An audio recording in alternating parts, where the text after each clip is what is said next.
Hey y'all, it's CherokeeStarfish. Welcome back again this weekend for some more Icewind Dale. We are here in the Severed Hand, previously known as the Hand of the Seldarine, trying to figure out exactly how we can get to Laeral and have him help us use the Heartstone gem to figure out the evil at the center of all of this. Before we do that, we're going to start with Corellan Tower here and go around from north back to west.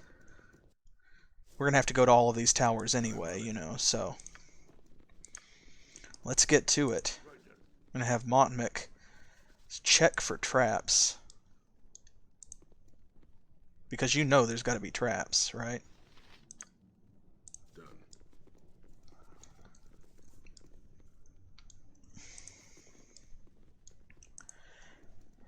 And I do not remember everything about all of these towers.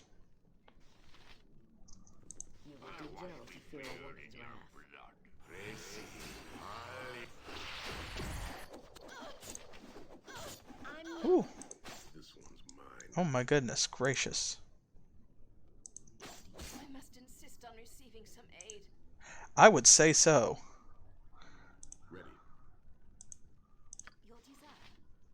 Goodness gracious. We are not off to a great start.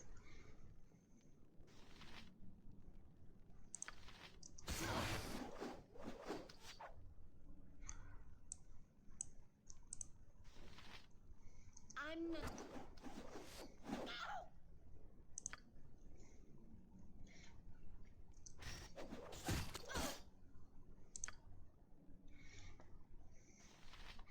My gosh.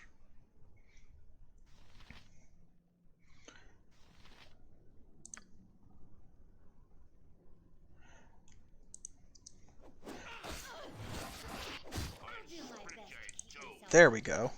Whew-wee. I am obviously not playing it carefully enough.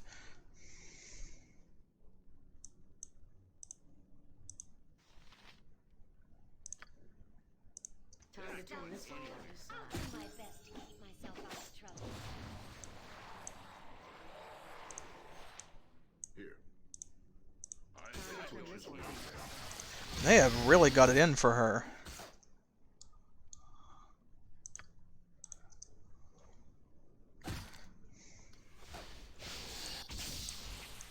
There we go. Shoo! That was close. Get her out of that web spell. My goodness gracious. Sure. I'm so sorry, adventurers. I apologize for my cruel mismanagement. I'm not taking great care of Keishara. I didn't expect her to get surrounded like that. Phew, but at least we got a magic bow out of it, right? Longbow of action +2. Ooh, that's +1 to dexterity. Nice. Now, 3 and 2, 3 and 2. Okay, so they're the same, except this one is +2 to AC and spell saves. This one is +1 to dexterity. That would give her 19 dexterity. That's very tempting, but... Agreed.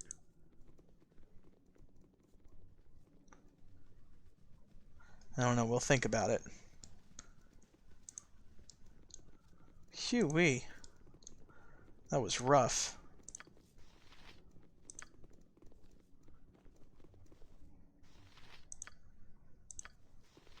Orders?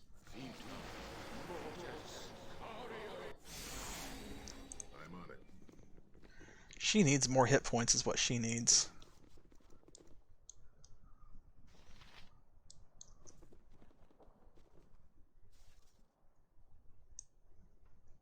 You can tell this is like the tactical area.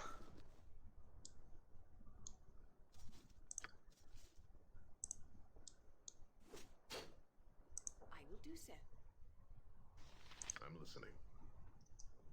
They're not going anywhere. Ooh-wee. Alright, let's see. We don't have a fireball, technically, right now. Is there something else? I think we're out of area of effect attacks. That's awful.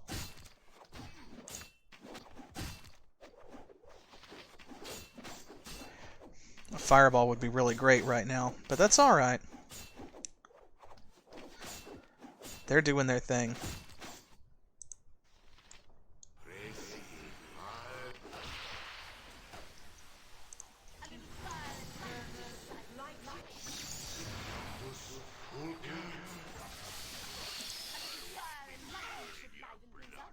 Whew, that ice storm.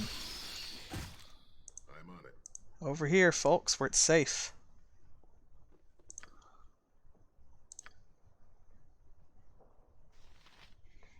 Watch me go.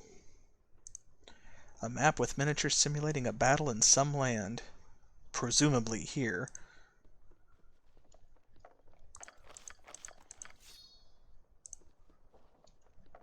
Ooh, hey, there we go. Another piece of broken machinery.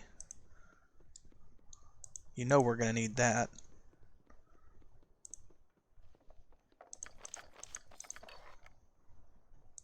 Let's see, we'll put that in his gem bag there.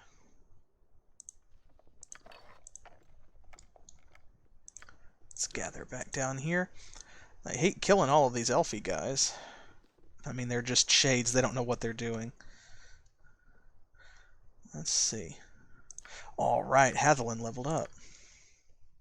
And he gets a proficiency slot. Nice. Let's see. I suppose we should put that in short bow. It's not really been using it. Hasn't needed it much, but that's okay. It's alright. Man, it saves. Excellent.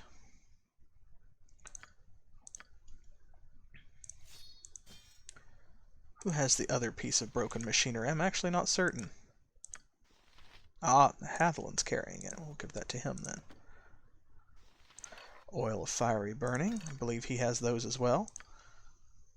Okay. Cloud kill. Alright, that's a great 5th level spell. Stone skin, she could use that. Ice lance. We'll give that to Sana. Keishara already has it. Oh boy. I'm going to try and pronounce this correctly. Morohano Tsurugi? +3? This weapon originally belonged to a local Karatur liege lord, Yondalla Akira, who burned one of the villages under his protection to the ground on a perceived slight from the peasants. Though within Yodama's rights as liege lord, the act deeply shamed Yodama's daimyo, who commissioned Morohano Tsurugi the double-edged sword as a result. Morohano Tsurugi was given to Yodama to teach him a simple lesson: harming others should never be without consequences. Oh my gosh. Inflicts damage on the wielder with every hit. Oh boy. A horrible cursed sword. And there, Sam can carry that. My goodness gracious.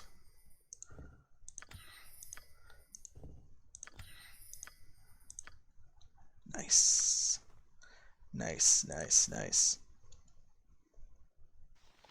Trillic Sphere, Force Missiles. Okay, she just needs more spell slots, then we'll go from there. Tempted to put a Cloud Kill in there, but not yet. I think I got all the way through that without mispronouncing it, like 3 times, so I hope anyway. Feel free to correct me. I'm on it. Ooh, this one goes around a little bit differently. Officers' quarters, perhaps? Like I said, I genuinely don't remember. I'm going to turn trap finding on for Motmic.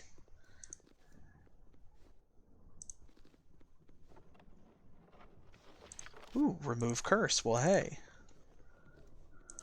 Look at that. A spell we can really use. Yes, I remember when that used to be a cleric-only spell.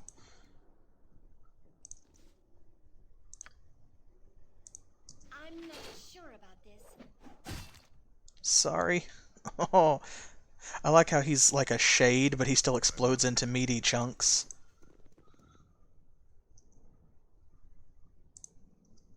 This one is mine. You know, the lack of background music here is actually something I kind of appreciate, because it sort of leaves you alone with your thoughts, as it were, in terms of just, this is, for me, kind of a sad dungeon, I guess is the best way to say it. Like, you know, something terrible happened here.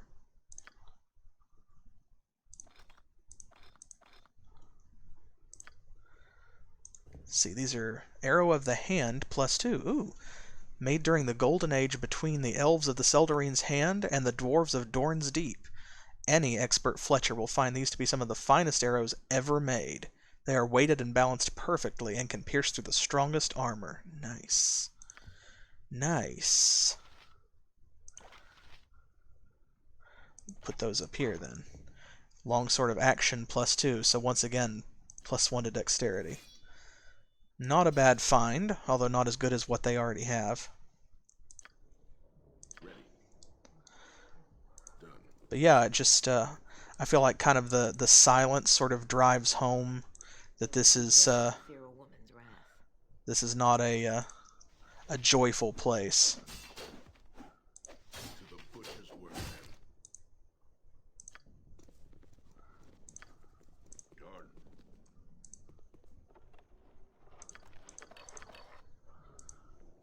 Let's see what we found here. More gems, that's great. Potions. Burduscan Black Brew. This dark drink was named after the merchants from Burdusk who concocted this brew. Well, really? Really, you think? Burduscan merchants were always in a hurry to complete their various deals and felt hampered by the effects of fatigue and the need to sleep. Upon drinking this brew, the effects of fatigue and weariness disappear, letting the drinker continue with whatever he was doing. Huh. Neat.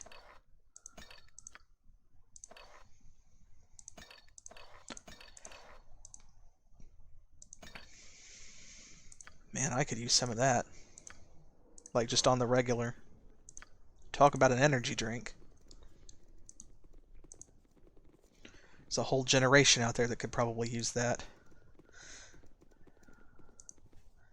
Oh, one more. Sorry. Oh, I wasn't apologizing to you, Motmic.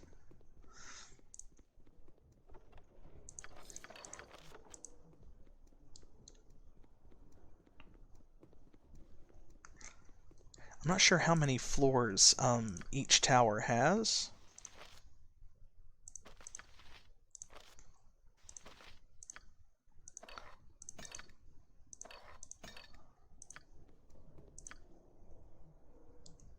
Done. Oh, actually, I think Motmic had one of those. Does he?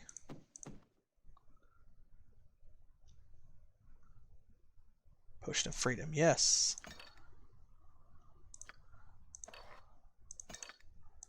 Give that to him to hang on to. Here.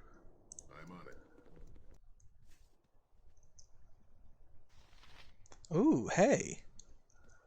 I'm on it. A person we can talk to. Nice. Before its decay, this statue was a symbol of beauty and peace.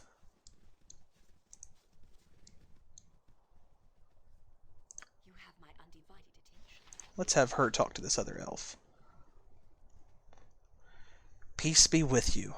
I have not seen adventurers in quite some time. I am called Valestus. Welcome to the Arboretum. Well, yeah, we haven't met a lot of friendly faces here, have we? I stand here and watch, hoping for the day that the plants will grow back. During the years of peace at the hand, I cared for the Arboretum. It was a place of indescribable beauty. Now it lies in ruin, but I am patient. The day will come when life will grow here again. How did this happen? The serene peace we had known for many years was ultimately shattered by war. When the Dark Horde came, we found ourselves upon the losing side. While I appreciate what we fought for and the sacrifices that were made, I am not a man of war. During the last days of the fall, I remained here and watched over the Arboretum, the last chamber in the Seldarine's hand that contained any sort of peace. It was at this time that the Seldarine's hand was blanketed with the spell that doomed us all. As my life was drained from me, so was all the beauty within the Arboretum. I watched in horror as every plant and creature died before my eyes. So here is where I stand and watch, waiting for the day when life will begin anew within these halls. Yeah, can we help out with that? Do a little ecological conservation work here? Well, perhaps you can. If in your travels you were to acquire seeds that can flourish in the harshest of places, or perhaps come across a sample of pure water, or even any small animals seeking a new home, I would be able to return some beauty to this place. Such things no longer exist here in the Hand and can only be found in the rarest of places in the north. Okay, so looks like we're going to be collecting squirrels for this side quest. Orders? I'm on it. Well, we don't have any of that right now, so we'll just have to come back. I'm on it. Agreed. Okay, well that's one tower down. On to Shavarish Tower. I'm on it. Shavarash.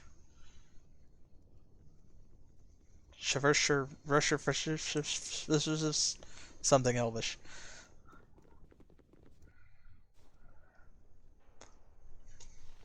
Kaylessa. I'm on it.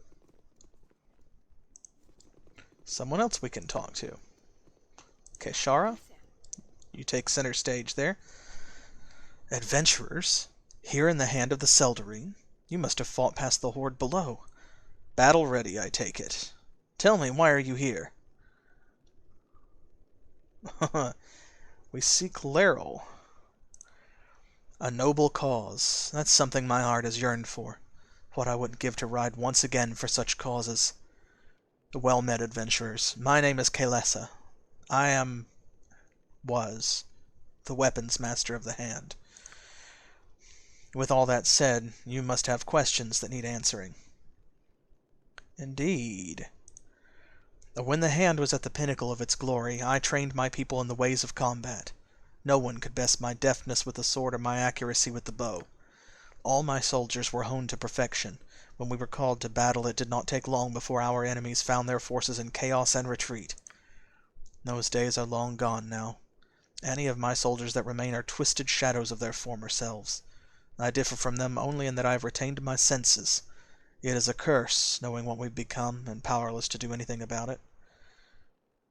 Well, let's see. If we can find Laryl, well, that will not be easy.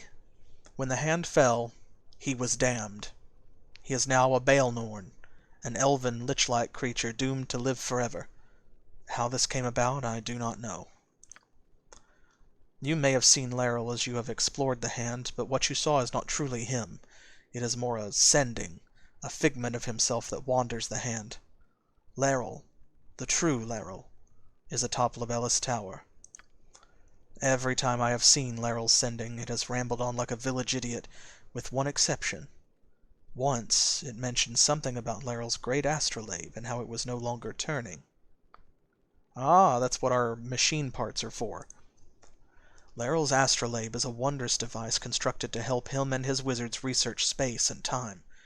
As I recall, Laryl and his wizards were using it during the last days of the Hand.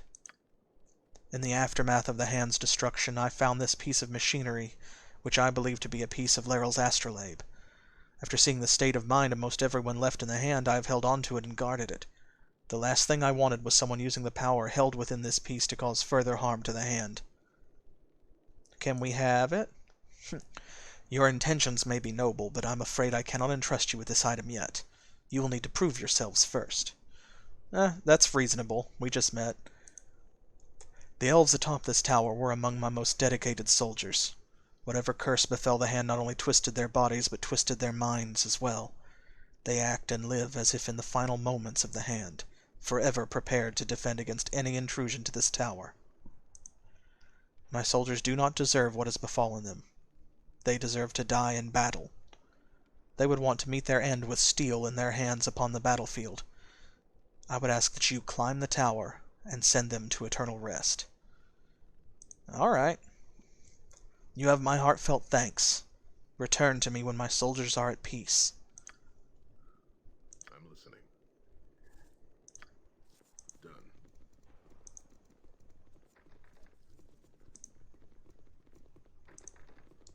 We might be able to pick those locks, but I don't want to upset our ghost friend here if she is going to unlock them for us, like, after we complete her side quest. So we can come back to this floor.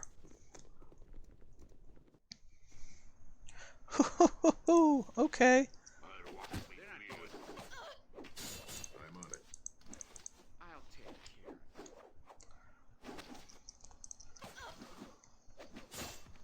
They're almost all archers. Fair enough. I must insist on receiving some aid. Now, come on. Why are you attacking her so much?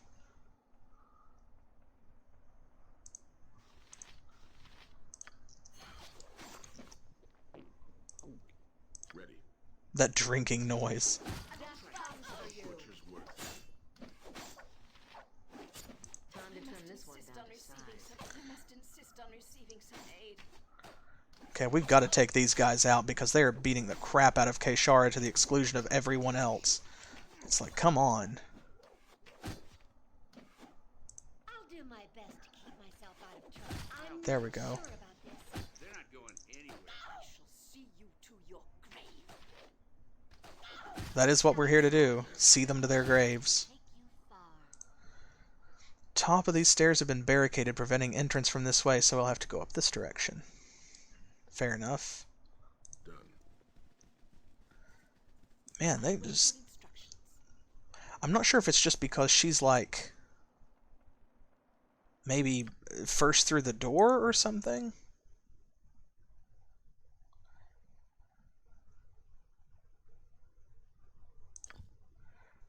We're going to have to get some use out of that, I think. I'm on it.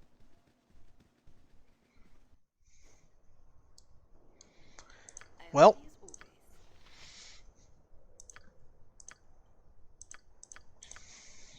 As always. I'm not sure about this. Death comes for you. Let's see.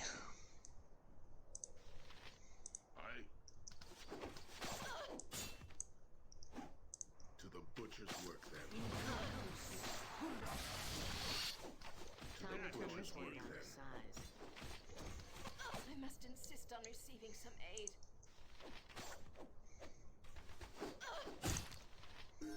Here. Oh, good, a level up. Who was that? I can't tell because of the combat icons. That was a pretty good Ganazar Scorcher. Done.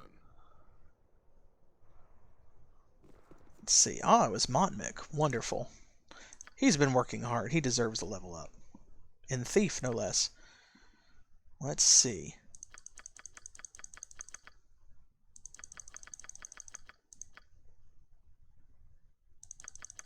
There we go. That's been working so far, so...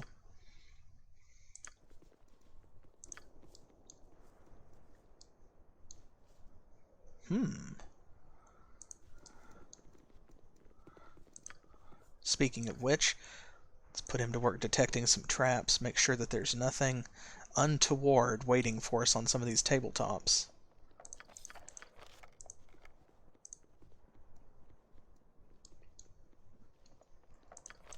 Ooh, more arrows of the hand, I hope. Let's find out. This is Fire Shield Red. Belton's Burning Blood. Ooh, I haven't thought of that spell in a long time. That's a 4th level spell. Options, options. Lovely. And these, yep, Arrow of the Hand +2. There we go, a full stack of those. Lovely. Oh, she is out of arrows, folks. You know, I wondered why there were only 2 archers obeying my commands. And I didn't really notice. I wasn't paying enough attention because she's so effective with that magical spear, as it turns out. Let's see. There's some stairs up, but also a bridge someplace. I'm on it.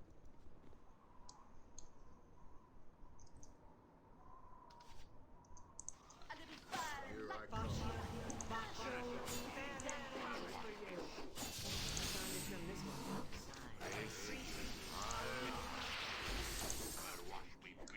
Oh, goodness gracious. It's a lot of spellcasters.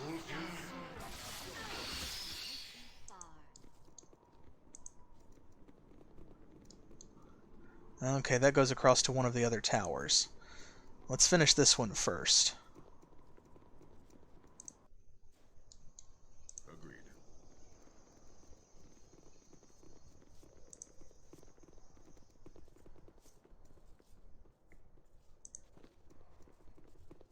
Doodly-doo. Done. Oh, this is up the open top of the tower here. Hmm.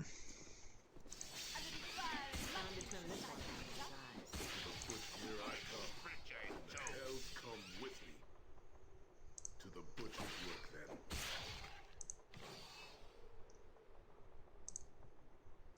I'm not sure about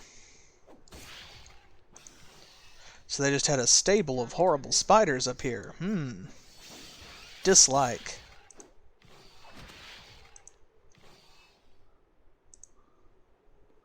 Let's see what's in there. Ooh. Teleport field. Nice. A book.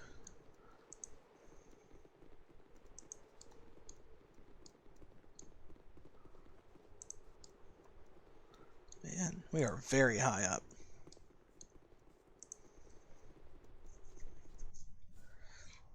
Well, let's go back down and see if maybe that's enough to satisfy Kalesa. I'm on it. Then we'll double check those items we picked up. Come on, guys. You've got better pathfinding than that. There she is.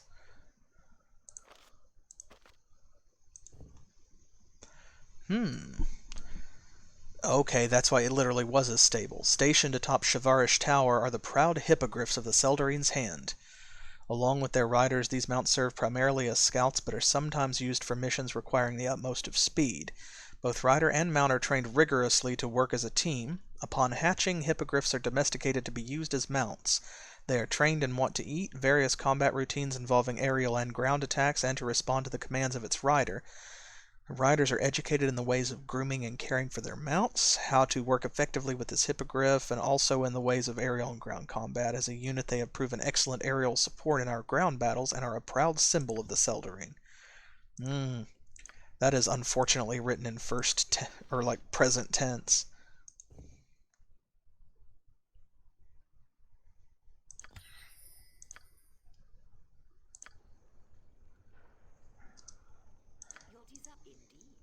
Alright, let's see if that satisfies her. I see you have returned, adventurers. Okay, there we go. Your soldiers fought with great honor. Ooh, 105,000 experience points, thank you. I thank you for helping with one of my last tasks in this realm. Before I give you your reward, I would have you help me one last time. With my soldiers at rest, there is only one thing left for me to do. To join them. I would ask for the honor of dying in battle. Keishara is just going to scurry back over here then.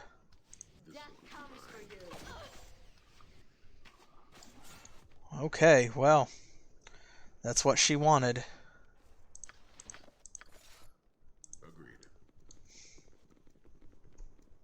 Man. Of course, I knew as soon as I walked Keishara over there by herself that that would happen. Let's see. Oh. Have Sana check these out. Boots of Speed. Alright. So let's see. Astrid had those before. Oops. We'll give these to Hatheland, and that way he can keep up with her. So our front line will actually be in the front. Now let's see. This chainmail. Kaylessa's armor +3. This armor was worn by Kaylessa, weapons master of the Seldarine's Hand. Her prowess in archery only bested by her beauty, Kaylessa was devoted to honing the battle skills of any elf under her. If there were any heroes at the Battle of Seldarine's Hand, Kaylessa was one of them. She was a shining example of courage in the face of impending doom as she fearlessly led her people against orc and goblin hordes. Even after the fall of the Hand, her commitment to battle and her people remained strong in her.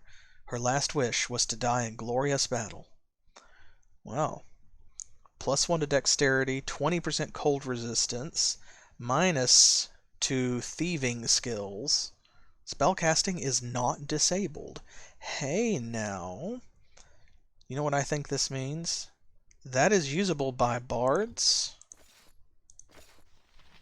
See, this is studded leather armor, AC 6, AC 2. I think, yes indeed, because see, one of the problems is that we have to take Sana's armor off in order for her to cast spells, because armor restricts your wizard spellcasting, not clerics or druids, you know, but if you have any kind of mage casting, then it does. So this will remove her, like it'll reduce her pickpockets a little bit, but she's not been using that a lot, and of course it's situational. If we really need to pick someone's pocket, she can take the armor off. There we go. So that means, yep, there we go. There are all her spells lined up. Wonderful. Alright, so that is a big boon for us. Not to mention it makes her AC even better.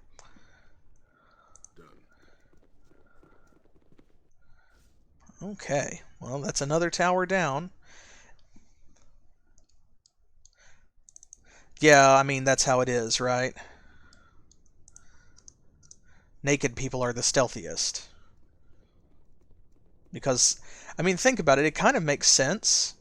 Because if someone's just kind of wandering around naked, like in a sort of hopping crouch, like you look away from them, generally speaking, right? You're not going to see them if they pick a pocket. I'm on it. Alright. See who this next elf is. I will not permit you to desecrate this tower. Stay away. I don't want to fight you. Just leave. Okay, no, it's fine. You're good. My name is Denani. I am a priestess of the Hand. Well, what used to be the Hand. As you can see, there isn't much left of it, and what remains is a horrid travesty of what we once held sacred. What did happen? We never really got a clear story. The Hand of the Seldarine was once a proud achievement of the Artel Kassir. Out of the raw harshness of the cold, we carved a beautiful elven citadel where we prospered for many centuries. During that time, we were in constant war with the Dark Horde that plagued the area. In the end, the Dark Horde began to overwhelm us, and in a desperate plan to save what was left, Laeral cast the Mythal that cursed us all. Ooh, see? We've been looking for that word. Yeah, don't talk to the Hand. Tell us about this Mythal. Laeral was our leader, one of the most respected wizards of the Hand. He was the one responsible for building the Hand of the Seldarine centuries ago. After its creation, the Artel Kassir lived in a state of growth and prosperity, turning the surrounding area into fertile lands and crafting magical items of exceptional power. We made a proud monument to the elven way of life. And then what happened? Soon after, we found ourselves in a war with the Dark Horde. Say Dark Horde one more time. Vicious orcs and goblins who wanted nothing more than to destroy everything we held dear. The war with them raged for many decades. Towards the end, the Dark Horde was beginning to overrun us. Desperate, Laeral now don't you join in. Desperate, Laeral cast the Mythal in hopes of bringing us salvation. Instead, he brought annihilation. The Mythal is a powerful spell from ancient and almost forgotten elven lore. It creates a living force that embodies the area it is cast on. Sustaining itself on the natural processes of the environment, it can be bestowed with powers to enhance its protective nature. And this was supposed to, like, shield the citadel, maybe? Yes. Yeah, exactly. More like door cord. Yes, when we faced the grim reality that we were losing, we had to buy time to receive reinforcements from our brothers and sisters in the south. Laeral devised a desperate plan to save us. He intended to lay a mythal down on the hand that would prevent any of the Dark Horde from entering. Oh my gosh. Really, though, she says Dark Horde, like, way too often. Like, there's got to be another name. Like, just say orcs and goblins, or the orcish host, or the enemy. Just say anything other than Dark Horde. Even with our swords striking swift and our arrows hitting true, our defenses were being breached. We held out for a week before our last line of defense was broken. As the Dark Horde began ascending our towers and cutting down the last of the elven defenders, a shroud of light engulfed the hand. We had succeeded in buying Laeral time with our lives. The mythal had been cast. And then... Right, exactly. At the time, we thought Laeral had released our salvation. Instead, he damned us all. Something went terribly wrong with the spell. Every living thing in the surrounding land and inside the hand itself was drained of its life essence, almost to the point of death. Our people and our attackers became as shades, driven mad by the life that was taken from them. Even worse, the energies of the mythal took those who had died and brought them back as undead. Okay, so why are you sane? We've encountered a few of those. A few of us maintained our sanity and some semblance of who we were. Cursed, as we are powerless to do anything to change it, or to put any of our brothers and sisters to proper rest. Alright, so... I was one of the younger acolytes of the Hand. During the days when the Hand was still in its glory, I spent most of my time here.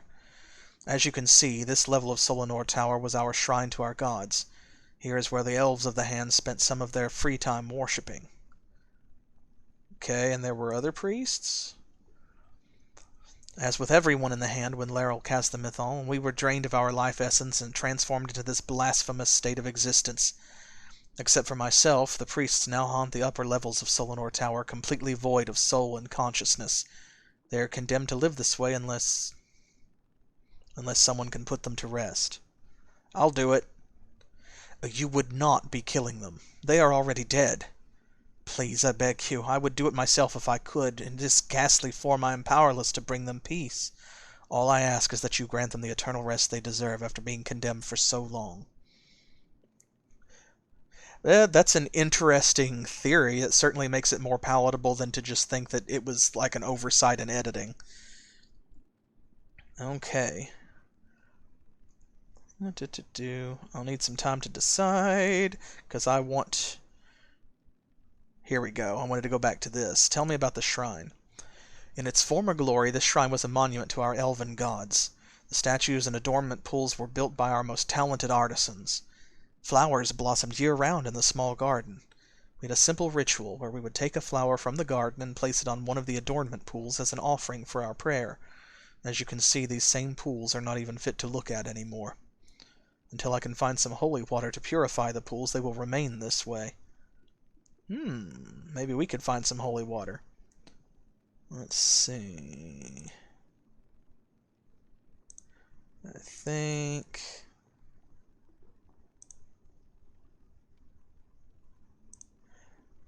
Okay, I think that's pretty much it.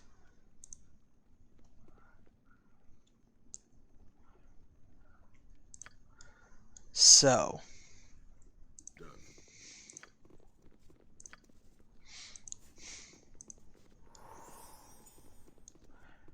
Go. Yeah, each of these was a different deity. Presumably these are the 5 specific gods from the Seldarine that the different towers were named after.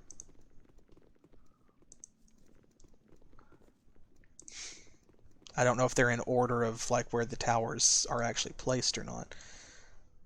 Okay, these are the clerics. Quick! Gank them while they're in the middle of a ceremony.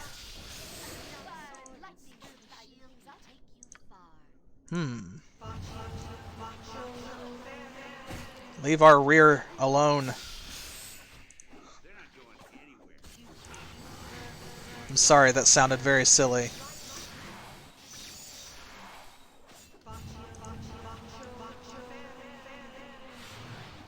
That's a lot of spell casting. Whew. I'm on it.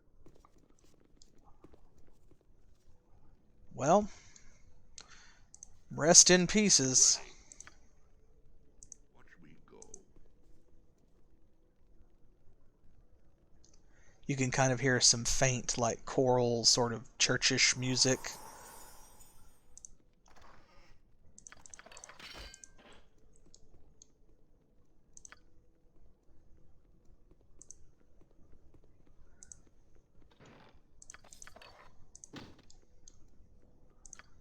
Done. All right. This slab was once a beautiful, ornate stone table. Well, it's been a while since it was that. Warhammer of Sparks +2. 50% chance of dealing 1d3 electric damage. Okay. Huh. Interesting.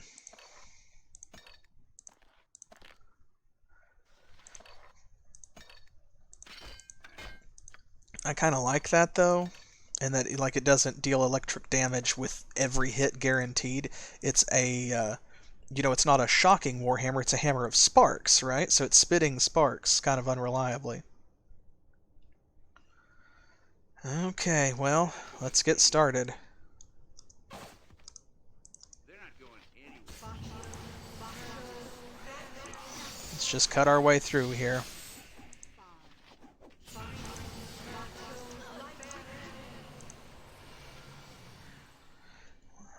Now, y'all, gonna have to bring out the melee weapons for our rear guard here. There we go. Okay.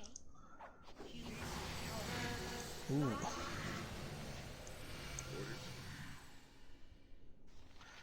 Oh no, they've charmed Astrid.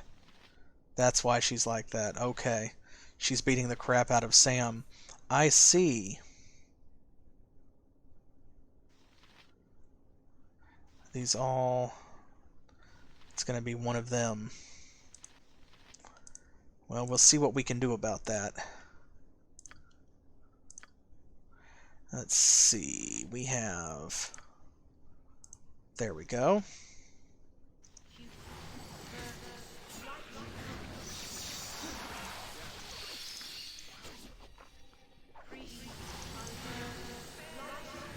Oops.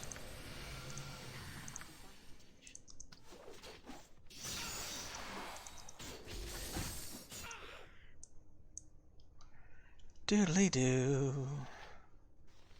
Ding-dong doodly-dee. Don't we have a dispel magic for this somewhere? Neutralize poison. I could have sworn. Maybe we haven't memorized it yet. Unfortunate. Well, that's alright. If we have to deal with it, then we do.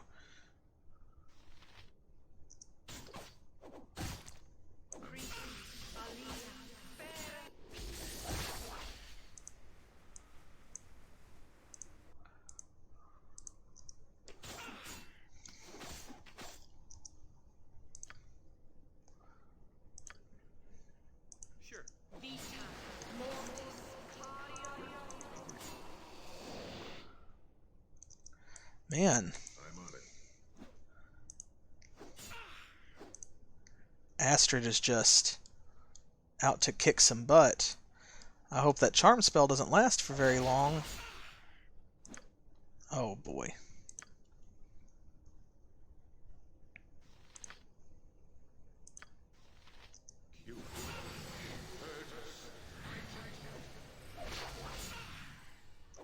Ready. Sure. Oh, that's right. I tried to cast Hold Person on her, and I thought I was being clever, but she's the one that's wearing the Ring of Freedom of Movement. Oh my gosh.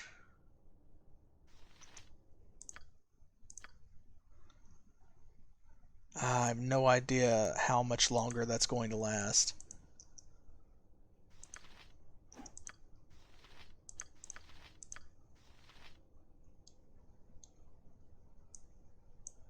Okay.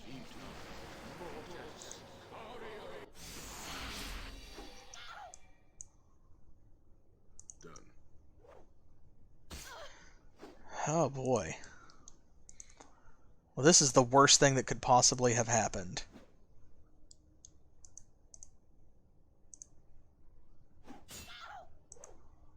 Oh my gosh. Come on, girl, you have got to throw this off. Aid.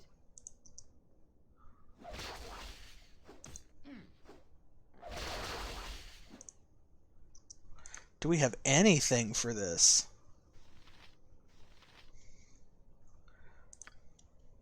Man, this is unfortunate.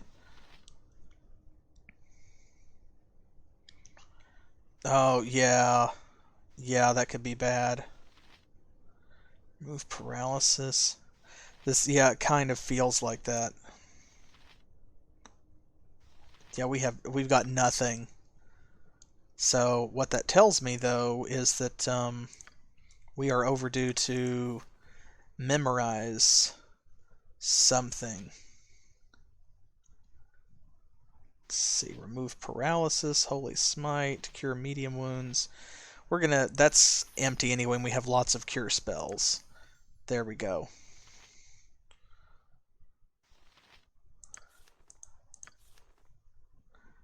He doesn't have,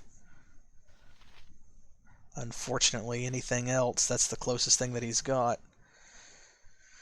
Phew-wee. This is very unfortunate. We're just going to have to ride this out.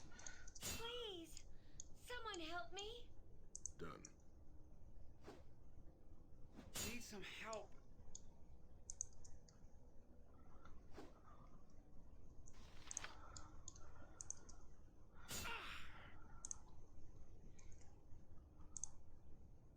Oh man, and we can't even leave and zone her because she counts as a party member. This is awful. We just have to wait till the spell runs out.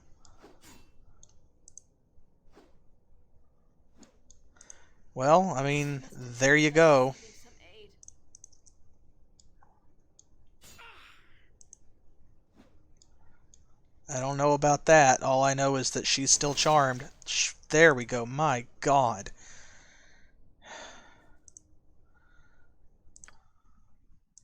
Well, you know what that also tells me? Here's the very next thing we're going to do.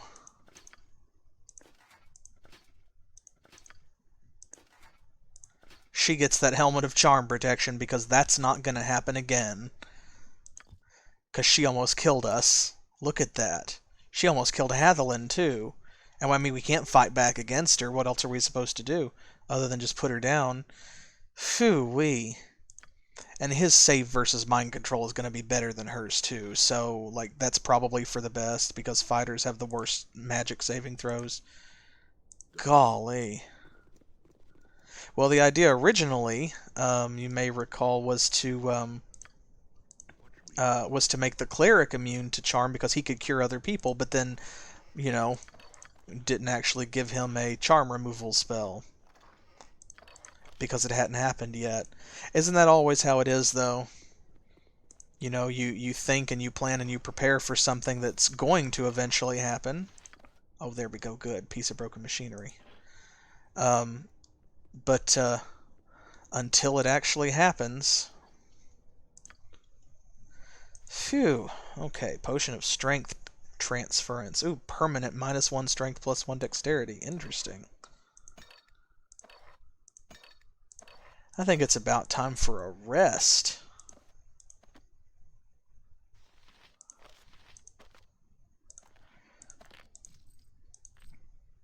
Phew. That was rough.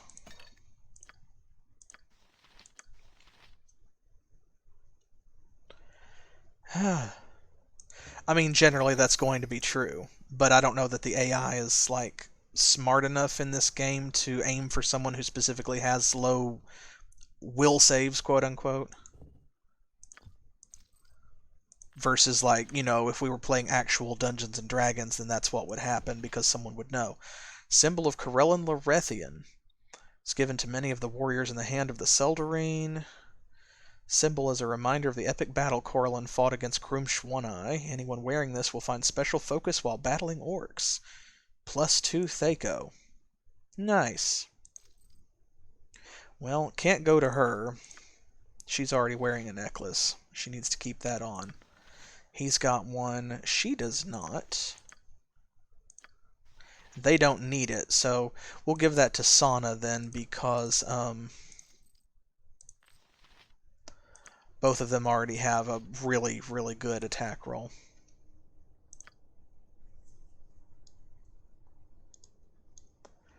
I'm on it. And yes, yeah, exactly. Like, you know, if we were playing actual D&D, then for sure Agreed. I would charm the fighter with low saves, because I would think the cleric would resist it better. Phew-wee. There we go. My goodness. We were overdue for that, I think. Let's give a save as well. Done. I'm on it. Okay.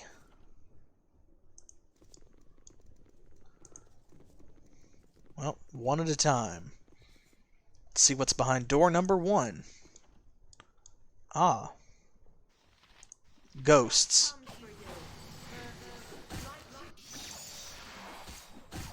Why am I not surprised?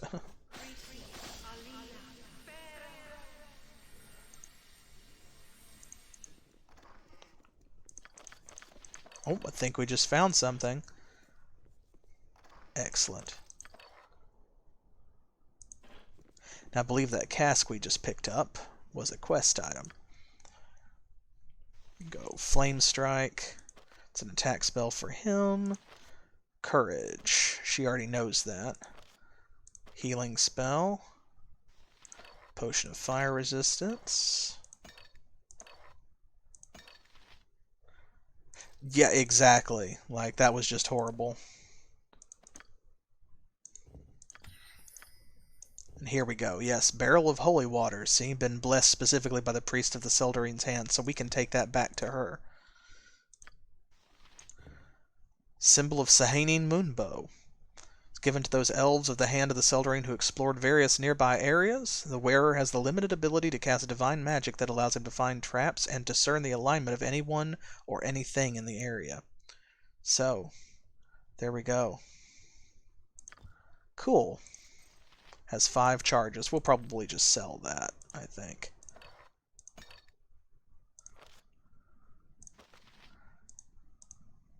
Oh, there we go. I was trying to put it in the wrong bag. Let's see. That's a whole person. That Flame Strike might not be a bad idea to keep on him either. Well, for now, it'll go in the bag. Let's see. This one next.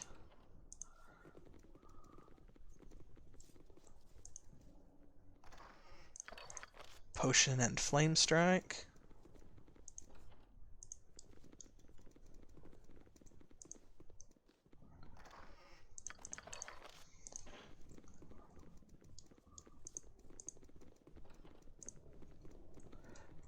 Not a whole lot of enemies on this floor, which, that's alright. That's not a complaint.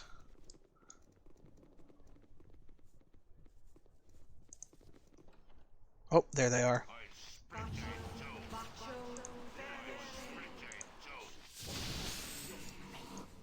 Sorry, guys.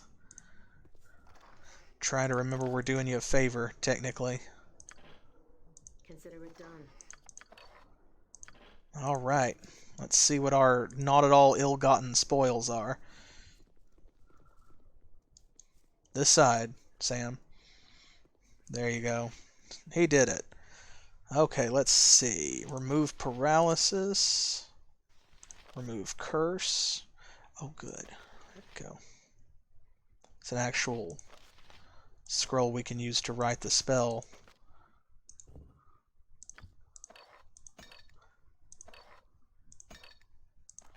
Gems go to him. We are just lousy with potions. And that is fine. These little containers are so handy. This is why always buy a scroll case, kids, when you're outfitting your character. Oh, this one. Filter of Purification. Cures blindness, deafness, and disease. Well, that's nice to have. This gem. Remove curse. And finally, Ring of Sanctuary. Ooh. Usable by clerics only. There we go. You never know when that might come in handy. Sanctuary is a great spell. For those of you who don't know, it causes people to basically ignore you in combat. They won't target you, which can be very handy. So, especially for your healer. Alright, Keishara, you want to give her the good news? Let's see. I brought you some holy water to purify the pools. With this, I can purify the pools and restore some glory to this place of beauty. I know it's not much, but please, take this as thanks.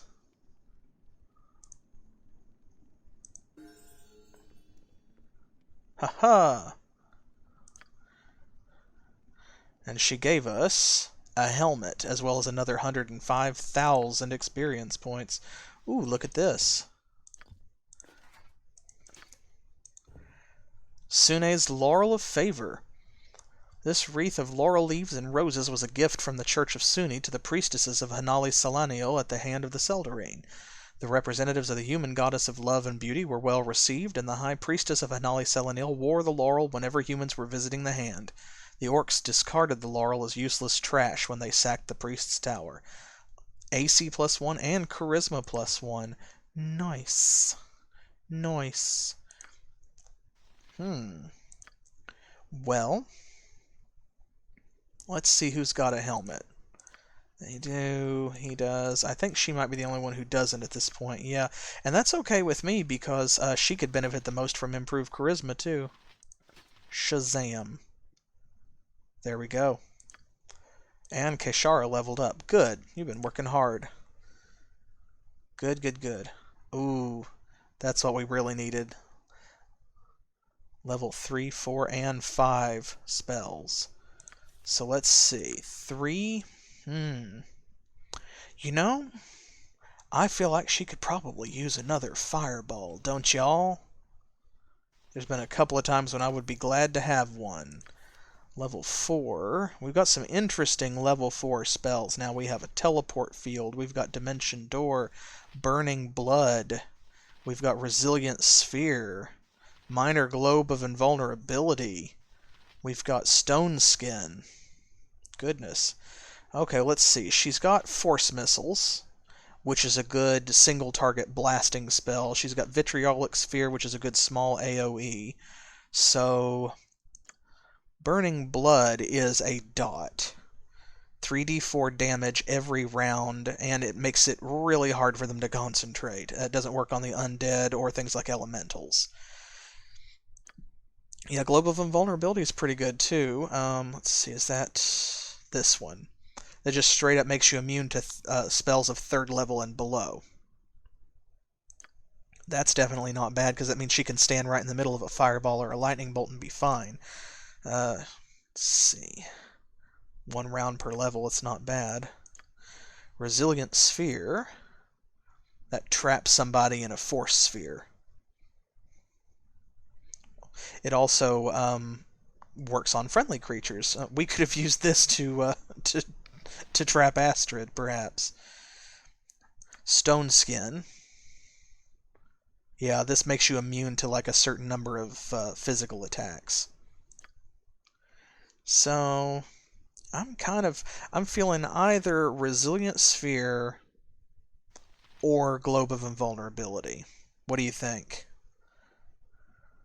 Stone Skin is pretty good, and she has been taking a lot of damage, so I could go that way as well. Yeah, that's not bad because it's kind of like her armor spell. Maybe that's a good investment. We'll do that because that way she can cast it and we can just kind of forget about it until it wears off. Now, 5th level, we know what we're putting here, right? Because the other option is Animate Dead. Now, it's not going to be super useful in this dungeon because everything we've been fighting is already dead. But the next dungeon we go into, Cloud Kill, is the first truly just straight up deadly spell in Dungeons and Dragons because it just kills people. It just kills you. If you're above a certain level, you take damage instead, but if you're under a certain level, you just die, kids. And that's kind of a big deal. So let's see. Oh, that's right. Oh, I almost forgot about the helmet, and then I forgot that I had already identified the helmet. Let's see. There we go. The priests have been laid to rest. I thank you. You do not know how much this means to me. The priests of Seldarine's hand now know peace and can go to the afterlife. May this help you in your cause. And she gave us a sling. Excellent. Sauna. What is this? Edley's Sling +3. The halfling warrior rogue Edley Bramble was the owner of this fine weapon. Edley was a villain to some, but a hero to many more. Despite the fact that most halflings publicly regard Edley as a scoundrel and bad influence on halfling culture, many secretly revere and admire him. Edley's pranks and adventures among humans and elves are recorded in some of the folk songs created by Warren Blackbird. So, +3 Thaco, +2 damage to hit, speed factor 4. That's better than this one. Excellent. Because this is just a +1 sling, so there we go. Nice. Everybody's getting a little bit of a weapon upgrade. Okay. It's reflecting pools. That does look a little bit better, doesn't it? Makes you feel like you made a difference. The statues, still kind of are what they are, but it's a step in the right direction. Agreed. Okay, well, one more tower, and it's the big one.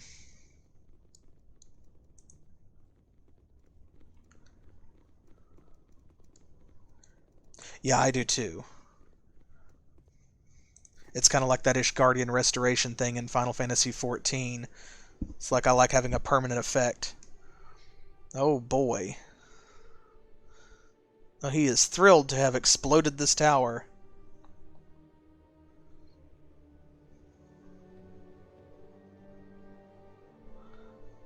Oh, check this out. This level seems to have been torn asunder, but parts of it still remain suspended by some sort of magic.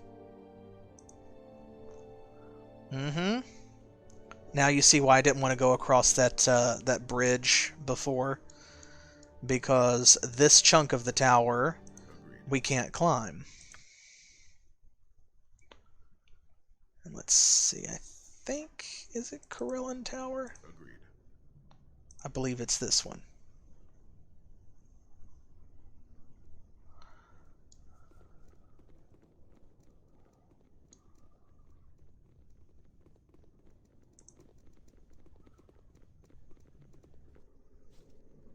Done. I think this is the one that has the bridge. Done. It might be Cheverash Tower, though. Done. Yeah, it's the other one. Done. Agreed. No problem, it's a short walk. Agreed. Agreed. Agreed. Hatheland's agreeable guy. It's agreeing with everything today. Done. Oh yeah, that reminds me. When I want to skip past this, Watch me go. since Kaylessa did not unlock these for us. He will smash your face. Not today, Ogre. I'm going to put them to rest too. Death comes for you, your grave. Here I come. Fear a whisperer. Hells come with me. We get 80 gold for our trouble. That's not really why I did it, though.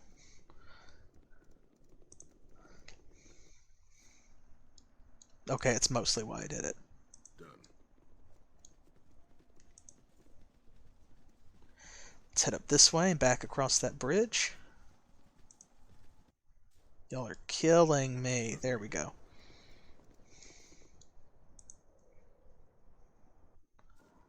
Here we go. I'm on it.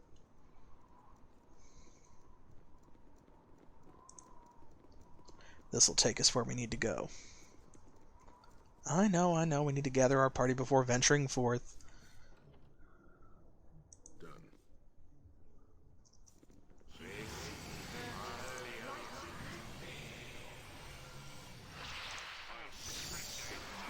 Death comes for you. Don't be charming people now. Ooh. Oh, okay, he just needed to reload. A little fire and lightning should liven things up.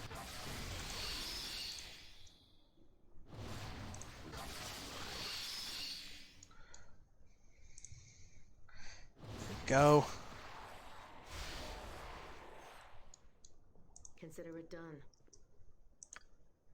I'm on it.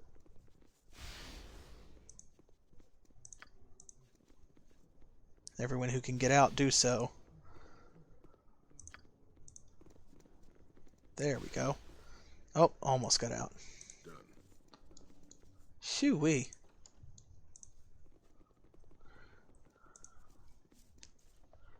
Spell scrolls and potions.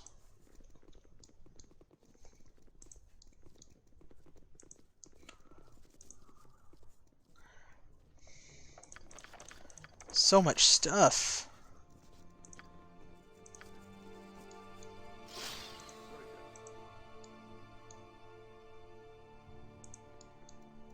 The music kind of came out of nowhere. Yes, experience points are the real treasure.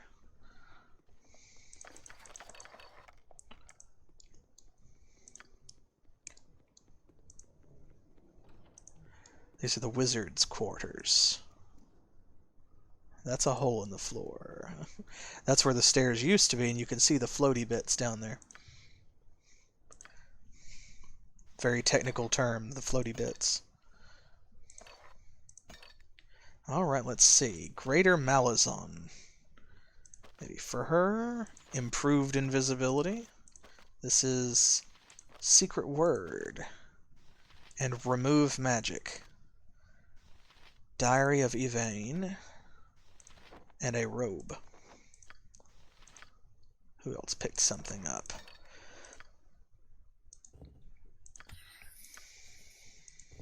Robe of the Hand. Created during the golden age of the elves of the Seldarine's Hand and the dwarves of Dorn's Deep, it was worn by the elven wizards of the Hand. Although a very cumbersome robe, it provided its wearer protection against the elements of cold, fire, and electricity.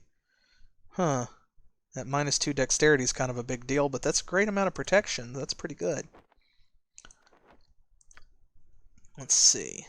Protection from normal missiles. Potion. He can carry that.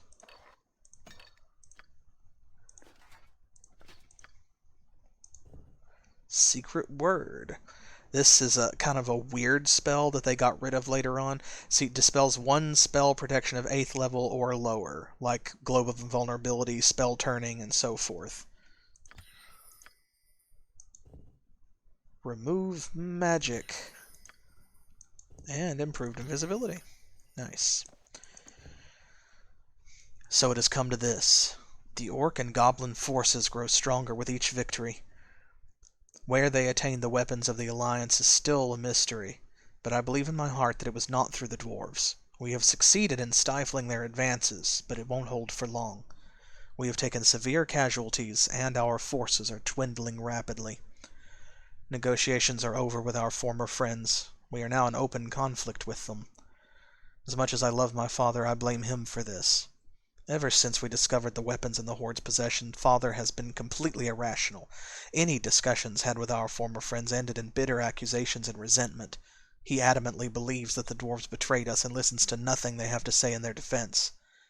Am I the only one who sees that both sides are going to die horribly if this continues?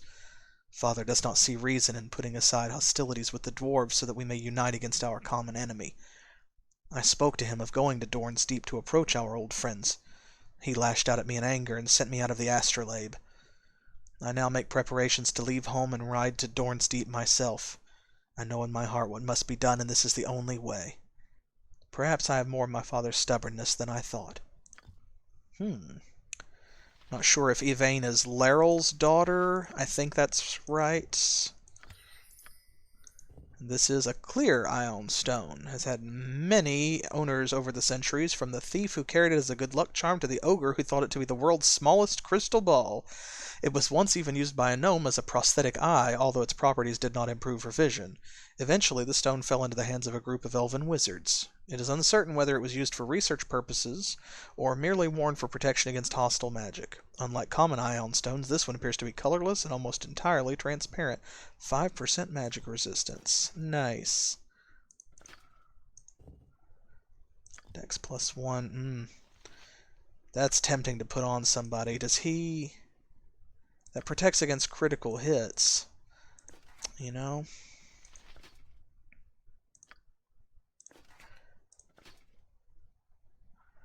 There we go.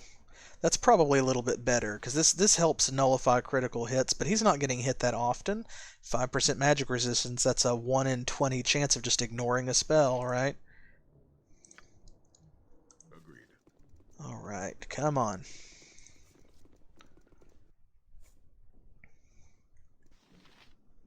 Done.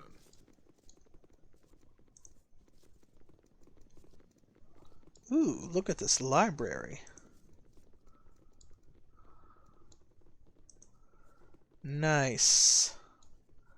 Nice. I forgot about this level. I love the way that it looks, though.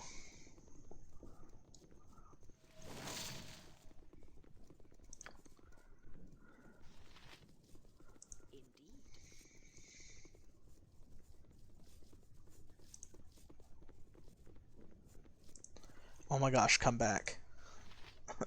Please. I need to speak with you. Shh! If you wish to remain, then stay quiet. You are in a place of knowledge and learning. I am Constantos, caretaker of this library. Oh boy. What books do you have available? Whilst I know that people all over the realms have varied taste when it comes to beauty and art, you obviously have the taste of one raised in the dark side of a centaur's ass. How can you make such a remark after viewing the glory and splendor of the Hand of the Seldarine? The elves in the lower levels seem pleased to live in this hellhole. Do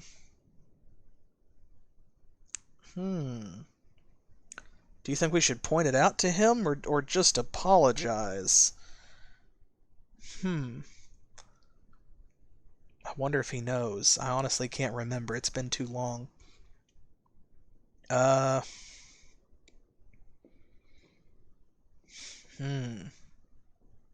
Let's see. We don't want him hung up here if he doesn't have to be. I'm gonna see if he knows, like, basically what the reality is. I have several stacks of books that I need to attend to. Perhaps you should return when your hallucinations have faded away. Good day. Okay, so he's just crazy. Come back here. Oh my god, he's so annoying to have to chase. We know what you're looking for if something interests you. Goodness gracious, look at this.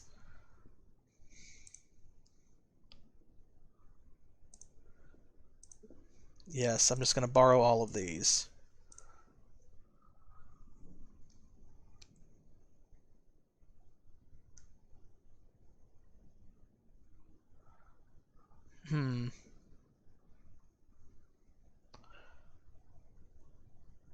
Hippogriff Riders of the Hand, Lore of the Blade Singers, and finally, Mythal Theory.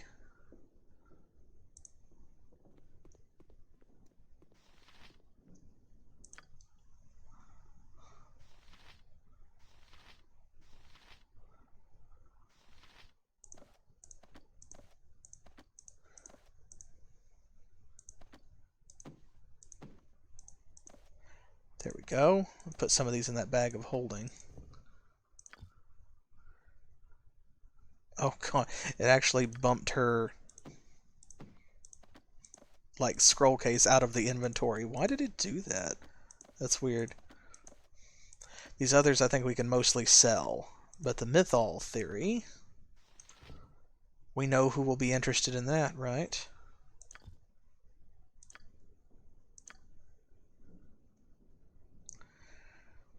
Oh, yes.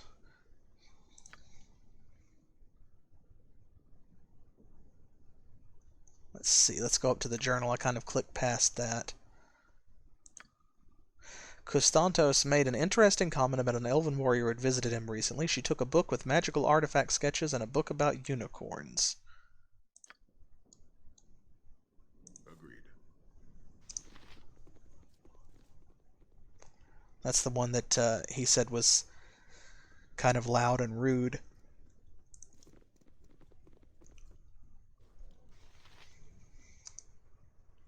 Oh, there's Laryl. Agreed.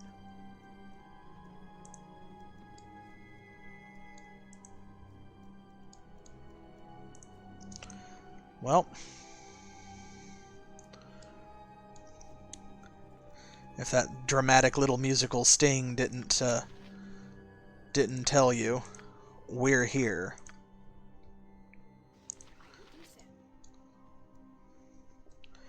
Blasted machine, I'll never get her fixed. Oh boy.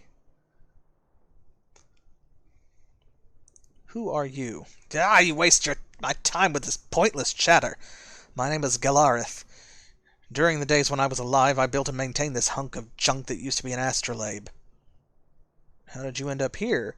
Well, the last thing I remembered while defending the hand was an arrow piercing my back. When I awoke, I found myself in this ghastly form. Now I spend my days trying to figure a way to fix this blasted machine. Yes, I did. Laryl charged me with designing and building this machine. A device was needed by the wizards to help research the stars and the moons. Now it's only good for collecting dust. Have you spoken to him? All he does is rant about worthless dribble. I can't make any sense out of him. Quite different from the noble elven wizard he once was. Let's see. What's wrong with it? Can't you see she's broken? I can't power her up until her missing pieces are replaced. I've no time to talk to those mechanically ignorant. Find me a piece that fits, or stay out of my way. That's a bit of a flaw where you can't kind of circle back around. You have to keep talking to him to get back here to the root. But it's not too bad. And at least now we can give him these. Let me see. Restored a section of the astrolabe. Well, send me to the abyss. You might be right. If you find any more pieces, let me know. Otherwise, check back with me after I've put the part in. Yeah. That's alright, though. I mean, I'm going to cut these people a little bit of slack, because not everyone can be eternally serene and infinitely patient after having been stuck here dead and cursed with a bunch of insane ghosts for, you know, like multiple hundreds of years. Let me see. Let me go again. Doodly-doo. And finally...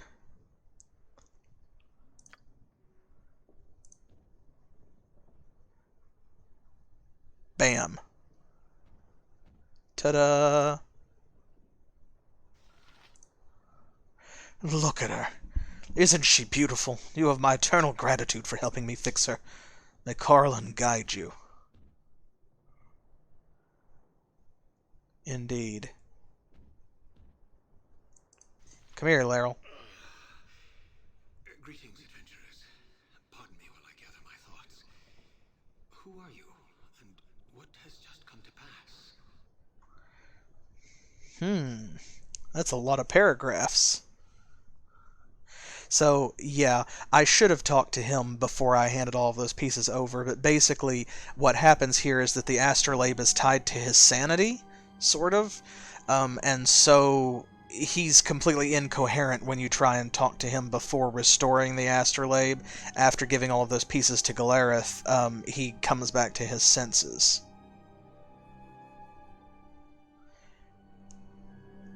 Here we go. Indeed you have, noble adventurers. It must have taken great courage and strength to make it as far as you did, let alone restore some balance to my thoughts. I am eternally in your debt. But surely you did not come to the hand of the Seldarine on a whim. Tell me what it is you seek. Well, I am interested in this, but this is what we came here for. Let's have him tell his story first. You wish to learn what came to pass within the hand of the Seldarine. Very well. There is much to tell. Shall I start with the time of prosperity, the betrayal, or our darkest hour? Well, let's start at the beginning. In light of the greater threat of the orcish and goblin hordes of the north, we elves allied ourselves with the dwarves. The alliance was a desperate one, but it was either that or fall to the dark hordes. As both races prospered from our mutual cooperation, we furthered our bonds by creating powerful artifacts and weapons.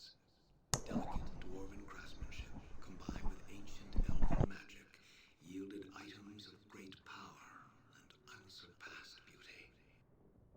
With the unity of our two races wielding the magical benefits of our labor, the hordes were easily kept in check. Our cooperation continued, and we prospered in harmony for many decades.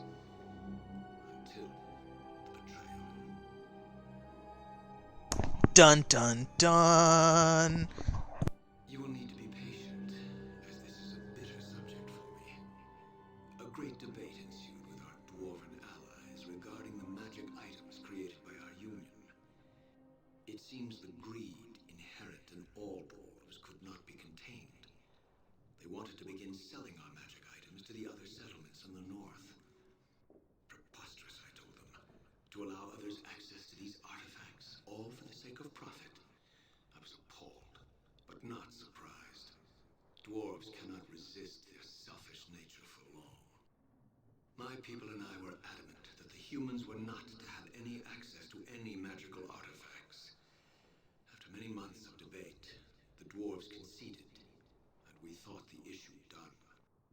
Then, a day came that marked the fate of both races. Our forces encountered what we thought another typical group of the orc and goblin hordes. What should have been an easy battle turned out to be a hard-fought victory. For they were using artifacts and weapons created by the Alliance. Dun dun dun! Furious, we questioned the dwarves about this. No elf would ever give our greatest treasures to a hated enemy. The dwarves, of course, denied our accusations. In honor of our alliance through the decades, we extended our trust further and tried to come to some solution. We were fools to believe we could coexist with these rock-eaters. Any and all discussions just turned into open argument and further accusations. Did the dwarves think we'd be stupid enough to assume that the artifacts just magically appeared in the Horde's camps? As to be expected, open conflict broke out. The decades of friendship and prosperity ended that day. The Alliance was no more. On that day, the elves of the Hand of the Seldarine were alone against the dwarves and the goblinoid hordes. You wish to learn what came... Centuries ago, the Hand of the Seldarine waged war with the dark hordes encroaching on the north. This war waged for decades, and towards the end, we found ourselves in a losing position. The tide of war was against us. Our forces were diminishing slowly but surely after every conflict. We were isolated from the rest of the elves south of us. With no support from our brothers and sisters, and impending doom at our doorstep, I became desperate. I concocted a plan to protect my people and buy us some time. Ancient elven magic speaks of a spell used in days of old, named the Mythal. This Mythal embodies the land with a living and protective life force, personifying all that is elven. This living force can also be given abilities of a protective nature, powers that would have kept the dark hordes away from the hand of the Seldarine and its surrounding lands. A chance to buy my people time and to marshal reinforcements from our southern brothers and sisters. Some say believing we had the power to bestow such magic was arrogance. Others would say using the Mythal in such a way was blasphemous. I stand by my decision. I did what I had to do to save my people. We began the preparations to lay a Mythal. In the weeks that came to pass, we fortified what remained of our forces within the hand. My wizards and I locked ourselves within this tower and began the arduous process of laying a Mythal. Within this time, the orcs and goblins sensed our weakened state and moved in for the kill. The largest force we had ever seen besieged the hand, and the Mythal was not near completion. We knew this was our last stand, and my people knew they had to buy time. For a week, we held the horde back. Entrenched in our home, my people fought, and the horde paid dearly for every room of the hand they took. For every elf that fell, the horde paid tenfold. For all the sacrifices my people made, the last line was breached in a week's time. As the horde began ascending the towers and the last of the defenders fell, I realized my people's sacrifice was not made in vain. We completed the last incantations for the Mythal. The spell was cast, and a shroud of pure light and energy engulfed the hand. You should have taken some feats to reduce that casting time. As I watched what I thought was our salvation enter every crevice of the hand, I became horrified. Something had gone terribly wrong. The force that was supposed to bring life to the land began to twist and corrupt it. It was draining everything and everyone within the hand of its soul. I watched as every living thing within the hand of the Seldarine had its life drained to the brink of death, driving them mad. Those who died in the battle began to rise as hideous undead. It was at this point where I realized I wasn't the only one watching the rampant destruction of the hand and all within. Standing before me was Labalus Enereth, the elven god of longevity and time. He was angry with me, angry as he saw the most ancient of elven magic used with carelessness, angry as he watched the lives and the land of his people being unnaturally twisted, angry that my pride and arrogance led to the breakdown of the union between the elves and the dwarves. I was transformed into a Baelnorn. My punishment was to watch over the rooms of the hand of the Seldarine and its people, cursed forever until the astrolabe was restored by putting my people to proper rest. Well, You wish to learn what came to pass within the hand. so we fixed the astrolabe. As simple as that question is, I do not have an answer. Perhaps there are other elves here that need my help to return to Arvindor. Maybe there is something else I need to resolve in order to complete my punishment. Okay, well, he told us about all of that. And now, of course, again, it didn't take us back to the root, so I'm going to have to speak with him again about the Heartstone. Aha, there we go. That diary does belong to his daughter. My beloved daughter, I see you are thorough in your search of the hand. The last entries describe her resolve to find a way to reforge the union with those accursed dwarves. I never saw her again. Ooh, so what happened? Fools! Can you not discern it with your own mind? Those dwarves committed the worst atrocity, knowing its impact on me. They murdered my daughter. For that, I will never forgive them. For the punishment I suffered for my arrogance and pride, Labalus be damned if he thinks I will forgive them for what they did.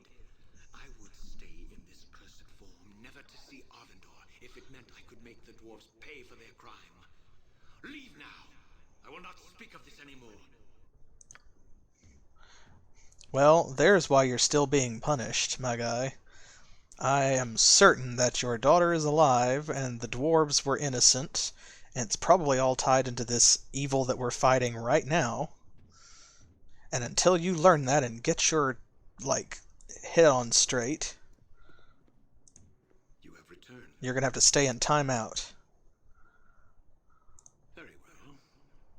As legend states, the Heartstone Gem is an ancient artifact from a time long forgotten.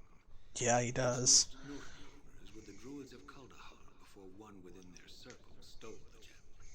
It was thought forever lost, until now. The Heartstone Gem contains powerful scrying abilities that can divine the affairs of people throughout the realms. There are only a few within the land who know how to release these powers. I am one of them. With that said, what is it you seek to learn from the Heartstone Gem? Here we go. Yeah, I don't think that it's much of a spoiler, even me having played this before, to suggest that perhaps, this is a setup and the dwarves are innocent. And like I said, I think this all kind of loops back together, so... Then you will have what you seek. Hand me the Heartstone Gem. Freed from the shackles of his tormented mind, the cursed elven lord was at last able to assist the heroes in their quest. Handing over the Heartstone Gem, the party stood back and watched Laro begin his divination. I like that picture. With the artifact raised before him, clutched tightly in his skeletal hands, the undead sorcerer peered intently into the gem as he whispered a series of strange chants and incantations. A spark of light briefly flashed within the gem, as if a ray of sunlight had caught upon its surface. And suddenly, reflected within the mirrored facets of the stone, there appeared an image of a statue. The statue was clearly a monument of sorts, depicting an elf and a dwarf sitting side by side on a dual throne.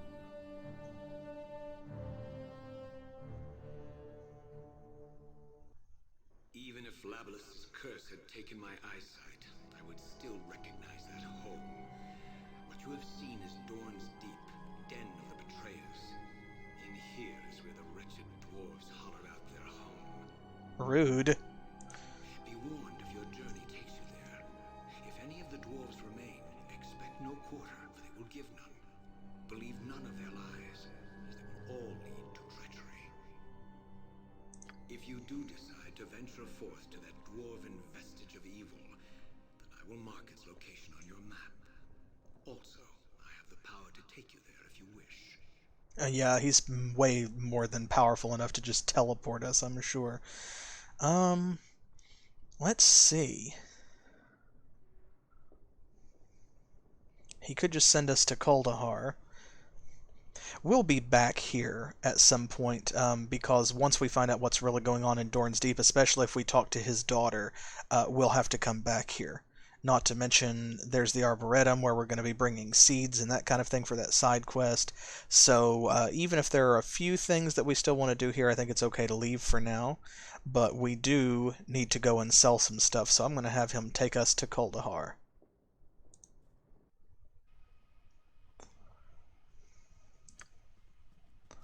Okay. Well, there we are. My goodness gracious. Oh, and some leveling up to do as well. Sana, even with that penalty, her pickpockets is still really good. Oh, she got a proficiency slot and a 4th level spell point. Nice, nice, nice. Let's see. Spear, longbow. We gave her short sword, of course. Two-handed weapon style.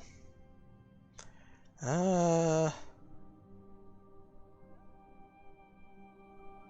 sure what else to do. She's not really using a short sword right now.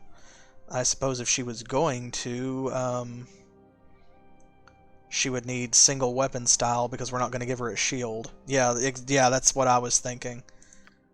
That way if she does use the short sword, she'll have a hand free for spellcasting. And Motmic leveled up in... is it Fighter?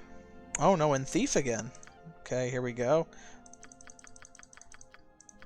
Bam. Yeah, that's kind of how I feel about it. I think that's just the best choice. Okay, there we go. Phew-wee. Well, now, let's see. Is there anything left that needs to be identified or dealt with? I think we definitely should go and talk to Auric about mythal theory, don't you? Let's see what he has to say.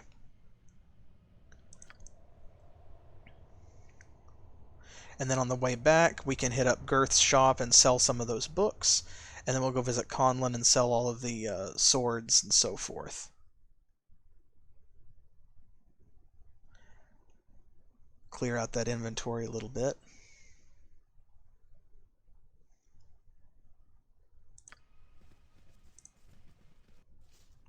Maybe now Auric will sell us a few more spells.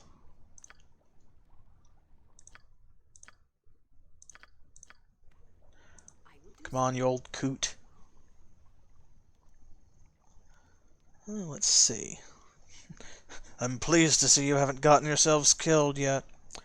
Well, I found this book in a ruined elven tower. Useful indeed. This book is precisely what I've been searching for all these years. You've done me a great service and should be rewarded. Take this artifact as a token of my gratitude. Oh, nice. 48,000 XP. And a cloak.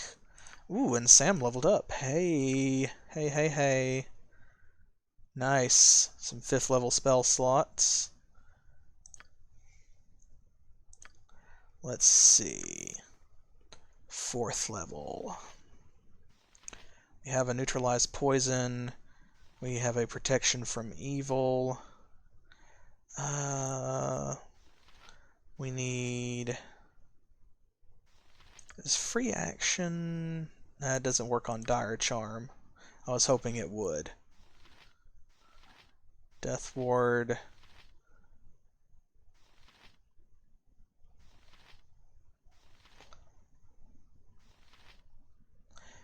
Well...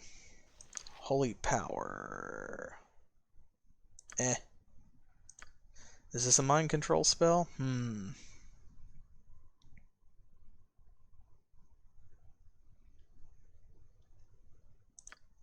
Kind of, yes. It's probably going to be useless against bosses and things. Well, we'll just go ahead with a cure spell then. 5th level is going to be more interesting anyway. True Seeing, Undead Ward. Well, that would have been useful in that last dungeon. Righteous Wrath of the Faithful. Repulse Undead would also have been good. Yeah, Flame Strike. I'm thinking Flame Strike. That's what we talked about before, I believe. And he definitely needs an attack spell. Has she... Aha, yes. She's got another 4th level spell slot. We have Monster Summoning. Let's see. How about... a Courage spell. And we have already updated Keishara. There we go. Okay. Purchasing some spells. Let's see. What has he added that's new? Lightning Bolt. Dispel magic, spook, vocalize. He has not added anything new. Unfortunate. Well, will he buy any of this stuff from us, maybe? Perhaps. He'll buy that. We need to see what this cloak does, actually. Mithrin's cloak. Whew, that's a long story. Look at this. Okay. This elven cloak, woven from silk and wool, was worn by a powerful wizard from Mithnantar named Mithrin Lightpetal. Mithrin was well known for his love of travel and his acceptance of the Untelkasir, or Not People, the non-elven peoples of the world. The cloak was actually the cause of his doom, for it was woven and enchanted by his dark elf lover, Ralva Vryn. The style of the black and midnight blue cloak was so obviously non-elven that his associates became suspicious. Eventually, an acquaintance of Mithrin, an elven drow hunter named Gaidel, discovered Ralva's secluded hiding spot in the forest surrounding Mithnantar. With a small band of warriors, Gaidel stormed her hut and quickly killed her. When Mithrin discovered what had happened, he went berserk with fury. The mad mage assaulted the hunting lodge of Gaidel and his brothers, killing them all and leveling the lodge. Gaidel's family eventually attempted to take vengeance for the act, killing Mithrin at the loss of most of their house. Mithrin's cloak was recovered by his close friend, the dwarven warrior Hyle Bronzelake. Had it not been, it would have been swallowed up under the waves with Mithnantar when that proud city was drowned in the Sea of Fallen Stars several years later. Shoo! This has been through a lot. +3 AC and +2 to saving throws. My goodness gracious. Who's not wearing a cloak? Oh, she's not, actually. He is. She's not. Okay, so actually it just looks like Astrid and Motmic. Well, out of all of them, I think it's most appropriate that it goes to Keishara, don't you? I mean, she is an elf. She is a powerful wizard, right? Also, she has the worst AC. And she's been getting the crap beaten out of her, so there we go. Okay. I'm on it. Let's get out of here. Agreed. Done. Now we'll come down here and offload some of these books on Girth.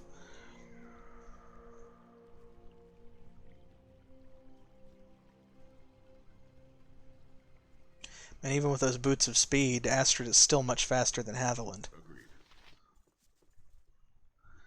And here we go. Hippogriff Riders. Oh, he'll buy that small shield +1. Nice. Wasn't expecting that, actually. Okay. Here we go. There we go. These will all be useful in his library where people can read them, right?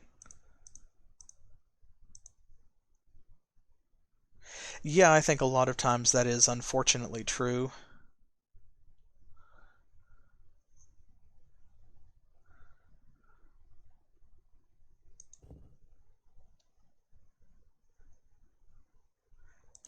Okay, I'm not going to sell this one or this one, because we have a clue that those were checked out by that other elf. So we're going to keep those.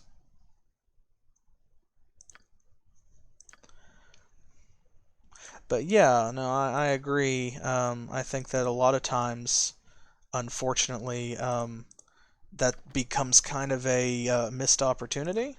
There are a lot of weapons and armor that you pick up that are just kind of, it's a +1 this or a flaming that, and like, it could be more, and a lot of times it's not, just because people have come to, in the public consciousness at large, think of a +1 weapon as a +1 weapon. It doesn't have to be unique. And I think that 3rd edition Dungeons & Dragons and Pathfinder, because they're kind of mechanically balanced to where once you reach a certain level, it's assumed that you require a minimum amount of magic in your gear to function properly, and if you don't have that, you start really suffering against the game. 5th edition Dungeons & Dragons is much better about that, where magic items feel like real loot, and you can play the entire game with no magical items of any kind and still do fine. And so that makes it a little bit easier. But a lot of people, I think, have really been trained to see just a regular +1 weapon as something to liquidate when you get back to town, because you're going to find so many of them. What's the point in viewing them as special, I guess?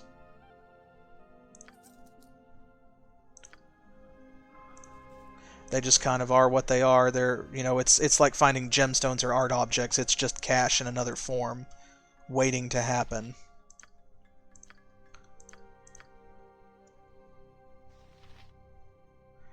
And she used a lot of arrows. Do we have any more +1 arrows? Some +2 arrows.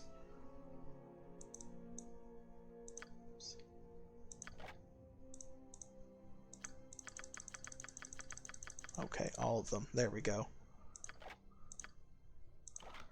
She can use those up before she goes back to +1 arrows.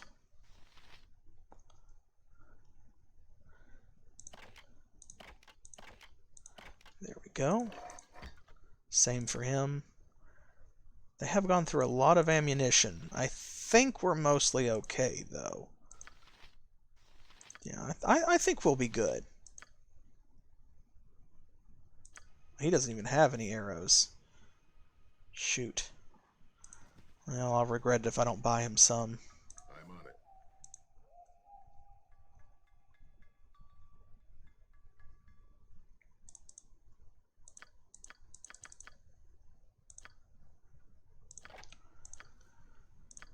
There we go. He's got a good enough bow that he really only needs just the regular arrows anyway. Okay. Well, let's head over here and grab a good night's sleep, or a long rest for you 5th edition players.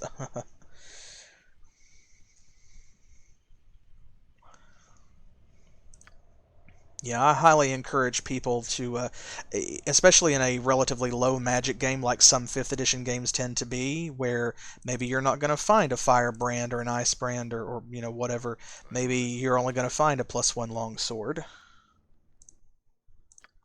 But regardless, like, make your magic items something a little special, and your players will thank you for it. I'm on it. They really will. Because one of the things that keeps treasure like important to the party, that gets people invested in it, is if you personalize it. Even if all it is a physical description, people will care more about a +1 dagger that has an amethyst in the pommel and a blood groove along the blade and a specific design to the guard or to the hilt and that kind of thing, just the least little bit of detail, than if it is just a generic +1 dagger and there's nothing else special about it. There's Dorn's Deep. The Heartstone's divination had at last revealed the source of the evil in the mountains. Ahead loomed the solitary peak that housed the dwarven stronghold known as Dorn's Deep. With Larrel's warnings of dwarven treachery still ringing in their ears, the heroes readied their weapons and started toward the cave entrance and whatever challenges lay beyond. All right. Well, you should all congratulate yourselves. We finished another chapter and we're moving on to Chapter 4. Let's see what challenges await us therein. Well, immediately. The first challenge is that we've got to sleep. Done.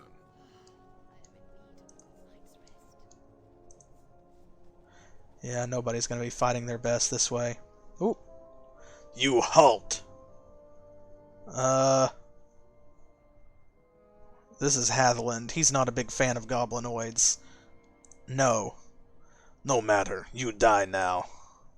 What, just you? We don't really get to be mean very often, so we'll give Hatheland a moment. Death comes for you.